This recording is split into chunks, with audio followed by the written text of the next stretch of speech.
saurara. Al'ummar Kano, al'ummar amana. Sabuwar shekara ta 2018 za mu fara da murna da sowa domin namu amanar garin Dabo mai rikon amanar ci gaban al'umma tun daga jiya zuwa yau kuma har kullum garnakaki na gari tushiyar yawan albarka injiniya Dr. Rabiu Musa Kwankwaso sanatan Kano ta tsakiya wakilin kare martabar talaka zai kawo ziyara ta musamman nan gida Kanan Dabo a ranar 30 ga wannan wata na Janairun sabuwar shekara ta 2018.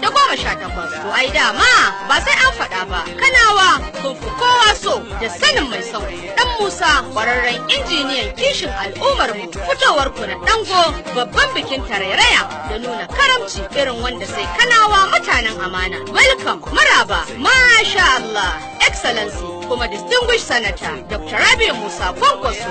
Jama'ar Kano na mika hannuwa bibiyu lalai zuwan karahama ne zinare mai haskawa jagoran tafiyar Kwankwasiyya amana. Kanawa mu fito mu jaddada halaccin da aka san mu da shi na ban girma dattako da kamala cikin lumana da sallo irin namu sai namu. Kwankwasiyya amanar mu ce wannan sako ne daga jagoran Kwankwasiyya amana movement reshen jihar Jigawa Alhaji Shehu M. Bello Shehun Garu karkashin jagorancin injiniya Dr. Rabiu Musa Kwankwaso. Kwankwasa sai kogo.